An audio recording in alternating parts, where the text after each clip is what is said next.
జ్యోతిష్య శాస్త్రం ప్రకారం 2025వ సంవత్సరం ఫిబ్రవరి 7వ తేదీ శుక్రవారం రోజు వృశ్చిక రాశి వారు ఎటువంటి శుభ అశుభ ఫలితాలను పొందుతారో తెలుసుకోవాలంటే ఈ వీడియోని స్కిప్ చేయకుండా పూర్తిగా చూడండి.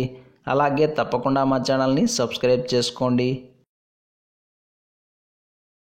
ఈ ఫిబ్రవరి 7వ తేదీ శుక్రవారం రోజు వృశ్చిక రాశి వారు కొత్తదనం కోసం ట్రై చేస్తారు. ఎప్పుడు చూసినా పనైనా ఎటైనా వెళ్ళి కాస్త రిలాక్స్ అవుదాం అనుకుంటారు. దీని కారణంగానే సినిమాలకు వెళ్ళడం కానీ షికార్లకు వెళ్ళడం కానీ చేస్తారు. షాపింగ్ల కోసం ఎక్కువ డబ్బును ఖర్చు చేస్తారు. స్నేహితులతో సరదాగా కాస్త సమయాన్ని గడుపుతారు. జీవిత భాగస్వామి మిమ్మల్ని అర్థం చేసుకుంటారు. ఇవన్నీ ఒకవైపు అయితే మరోవైపు కీలకమైన అంశాలకు, చర్చలకు, సంప్రదింపులకు ఈ రోజున ఉన్న కాలం చాలా అంటే చాలా అనుకూలంగా ఉంది. రిజిస్ట్రేషన్ వ్యవహారాలు కానీ, బాండ్లకు సంబంధించిన అంశాలు కానీ, భూముల వ్యవహారాలు కానీ సానుకూలంగా సాగే అవకాశం ఉంది. కాబట్టి వీలు కుదిరిన వారు వీటిపై ఓ కన్నేయడం మంచిది. ఈరోజు మీరు చేసే చర్చలు, సమావేశాల వలన మంచి లాభం కూడా ఉంటుంది. ఈరోజు వృశ్చిక రాశి వారు భూములకు సంబంధించిన క్రయ విక్రయాల్లో తుది నిర్ణయాలు తీసుకోవడానికి కాలం చక్కగా అనుకూలిస్తోంది. పాత గొడవలను, పాత కక్షలను పక్కన పెట్టి శత్రువులను కూడా మిత్రులుగా మార్చుకోవాలి అని చూస్తారు. బంధువులను, బంధుత్వాలను, అయిన వాళ్ళను కలుపుకుపోతారు. ప్రేమాభిమానాలకు ఎక్కువ విలువ ఇస్తారు. శుభకార్య ప్రయత్నాలు చేస్తారు. మొత్తం మీద చెప్పాలంటే వృశ్చిక రాశి వారికి ఇంచుమించుగా రోజంతా సానుకూలంగానే ఉంటుంది. ముఖ్యంగా మీ మనసుకు నచ్చిన వారితో ఆనందంగా, హాయిగా కాలక్షేపం చేస్తారు. ఈ శుక్రవారం రోజు వృశ్చిక రాశి వారు పసుపు రంగు దుస్తులను ధరించకండి. కాలభైరవ అష్టకాన్ని పారాయణం చేయండి. ఈ శుక్రవారం రోజున ఉన్నటువంటి తిథి దశమి. నక్షత్రం రోహిణి నక్షత్రం. రాహుకాలం ఉదయం 10:30 నుండి 12 వరకు.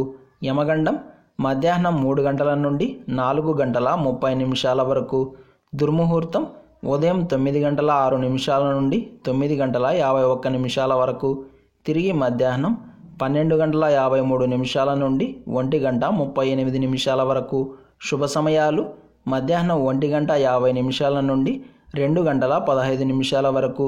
ఈ రోజు యొక్క తిథి, వార, నక్షత్రాలను అనుసరించి అన్నప్రాసన, అక్షరాభ్యాసం, పెళ్లిచూపులు, నిశ్చితార్థం, వివాహం, గృహప్రవేశం, విద్య, వ్యాపార ప్రారంభాలకు, నూతన వస్త్రాభరణాలను కొనుగోలు చేయడానికి, వాటి యొక్క వినియోగానికి, అద్దె ఇల్లు మారడానికి, ఉద్యోగంలో చేరడానికి, రుణాలకు, క్రయ విక్రయాలకు కాలం అనుకూలంగా ఉంది.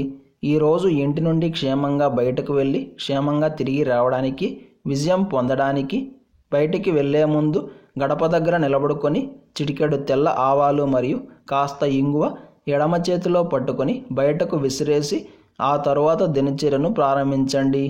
ఈరోజు రోహిణి నక్షత్రం వచ్చిన కారణం చేత ప్రతి ఒక్కరూ యథాశక్తిగా శ్రీకృష్ణ స్వామివారికి తులసి దళాలను సమర్పణ చేసి రకరకాల పుష్పాలతో అర్చించి ఆవు పాలను కానీ లేదా వెన్నను కానీ నైవేద్యంగా సమర్పించండి.